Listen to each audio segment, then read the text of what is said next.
There's a historic community in Alabama called Africatown, USA, and it's located in Plateau.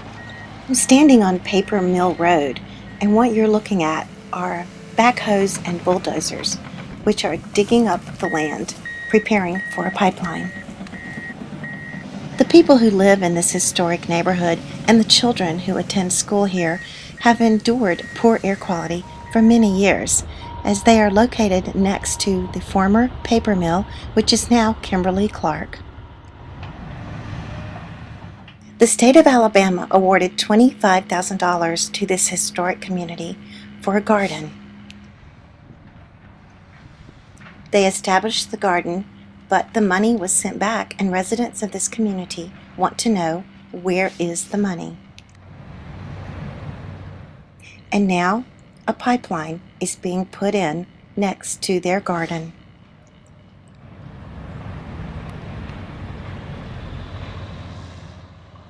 The trees are bulldozed and piled high.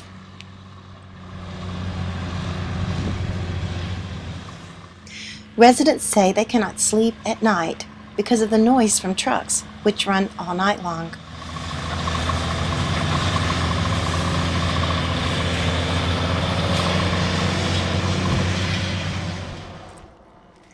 Mobile County Training School is a National Historic School, and the pipeline is being put in the playground.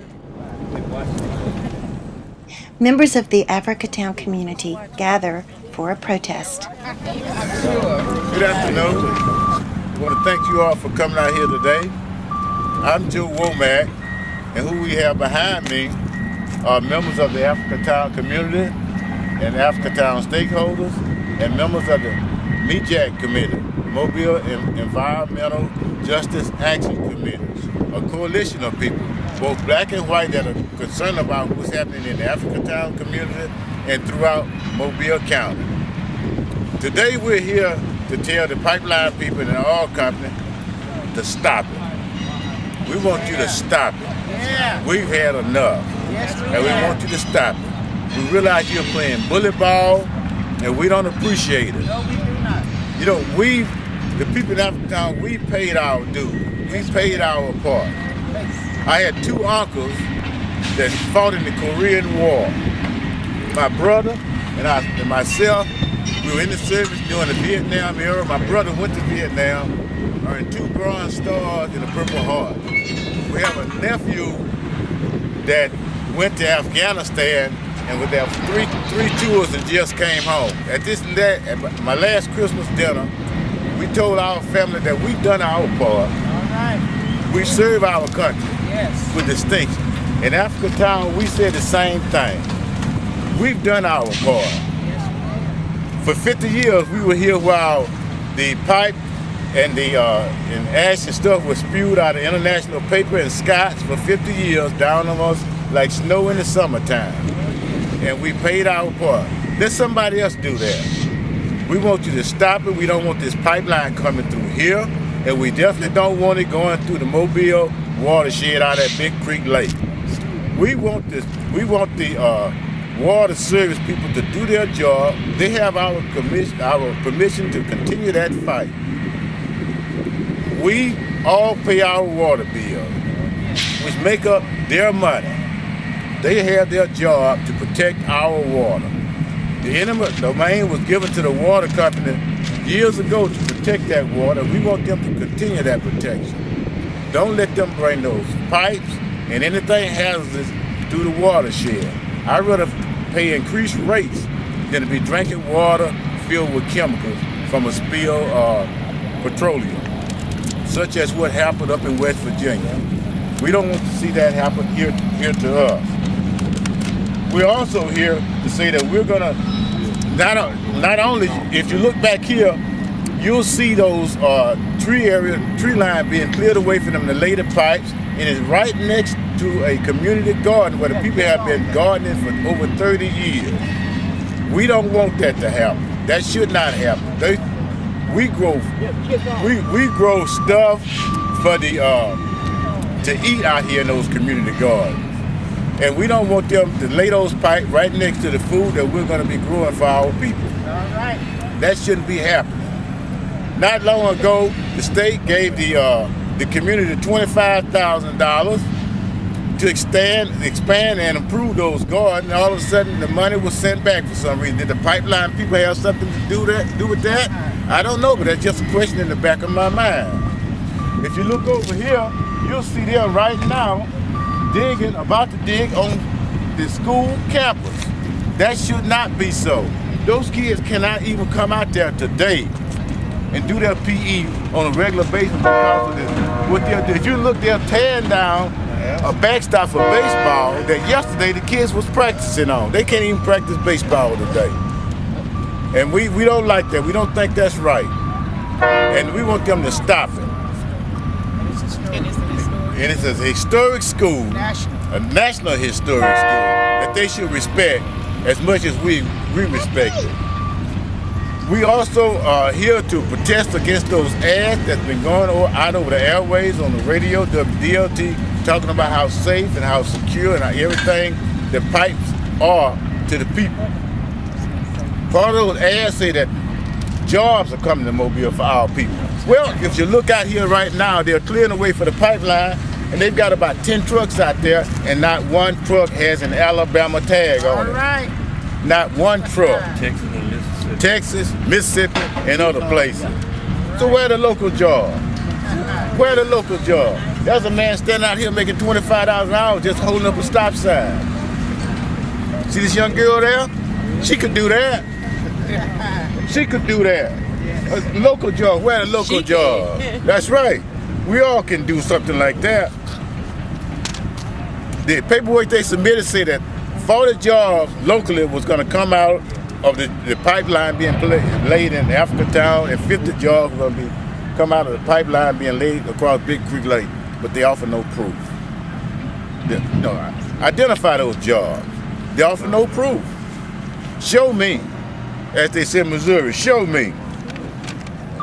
They said that the pipes would be buried 90 feet deep. Well, if that's the case, how are they going to inspect them? How often are they going to inspect them? How are they not going to know when the pipes are leaking? Not only that, it seems they have those nurseries, and those aquifers from the nurseries are buried 100 feet deep, so they're going to be right on the aquifers. And if there's a spill, they're going to be watering those nurseries with oil. And we know we don't want that to happen. They said the crude that they're going to bring in the pipeline be more gas for America.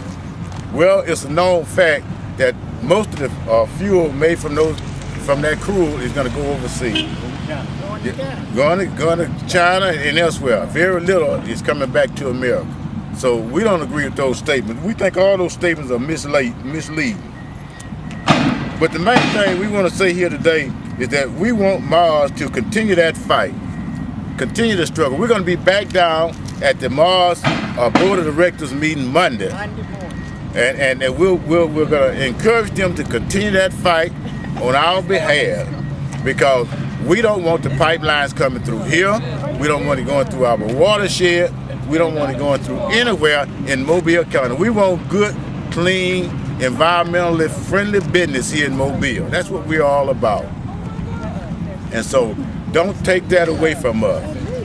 Let's reject. If you look over here at Hall Bayou, where they're supposed to put up the storage tank, they are beginning right now to clear. If you go over there right now, you'll see where they're clearing the area for the storage tank. For some reason, it hadn't even been approved. And I want you to just take notice. They're just tearing down the backstop. They're continually working. So we want them to stop. And I don't know. Let me go first. Okay. See, Joe is the cake, and I'm the icing. The icing is what he just told you what's going on, and you see it. But the other thing that should have went on that didn't happen is it's a federal law that says any people that come here with fracking or any chemical detrimental to a community, that they supposed to have a town hall meeting with that group of people in that area. They haven't done that.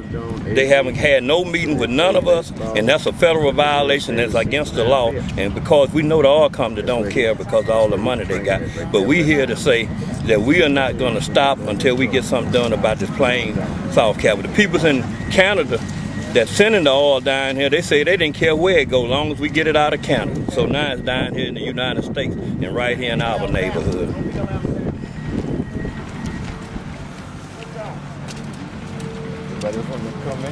We do ask for the support of the community. We ask for the support of the leadership here in our area, not only on the city level, on the county level, and on the state level. We have elected officials who represent this community of people. As Mr. Womack has said, for more than 50 years, this community has suffered a tremendous injustice. Here, a historical community where the last slave ship was brought into the United States of America. And instead of this being protected as a natural habitat and a place that holds a great place in history, it is being destroyed by one industry after the next. We stand here and we watch, and we are so disheartened that just where children played yesterday, their field is being demolished. They should be out here now having PE, but they're unable to be out here. And the question is, historically, this always happens to minority communities of color. Would this be allowed if it was happening in another part of town? Amen. We don't want these children put at risk. We don't want the seniors and the disabled who live in this community to continue to be put at risk. Enough is enough. And we stand with this community saying no more. We're not going away. We're going to continue, and we won't stop. Thank you. This is a violation of the Environmental Justice Act that President Clinton brought in 1984, where derogatory businesses come into minority and black neighborhoods and destroy the neighborhood. It is a violation of the Environmental Justice Act, and we don't want it. My question is, would any of these people who's doing this work or behind the work want it in their community? I live in the community, I'm a homeowner in the community, and I am appalled at what they're doing to my community. It's weapons of mass destruction is going on right now. Yeah, in Syria, they had the chemical weapons over there. We're getting ready to go to war over there. They have the mass weapons, chemical weapons. Well, I have children. And I'm just appalled that our school system, our elected officials, the individuals that had the power to stop this thought that it was okay. Just yesterday, these children were out here practicing, playing, and having PE. And today, what they have, or had, the little that they had, has just been demolished. And I'm very upset about that, because at what point do we not do economic development at the risk of the safety and the livelihood of the people in the community? The industry will never admit and use the term tar sands. They're never going to say that it's tar sands, and more importantly, the correct name is bitumen. They will never say that it is that. But based on our work with other environmental justice agencies all along the Gulf Coast, and from across the nation, this is what we do believe will be the eventual purpose for this pipeline, will be for tar sands oil to come through Mobile. And I think it's enough. We don't want any more pipelines. We don't want any tank farms. We don't want any other industrial hazardous facilities brought into this community. Let's look at building the quality of life. You talk about quality of life. What quality of life do these children have? You just torn down their backstop for their baseball field. So what about the quality of life? Let's bring in some jobs that help build. We need parks. We need recreation. We need community activities. We don't need this type of industry in the community.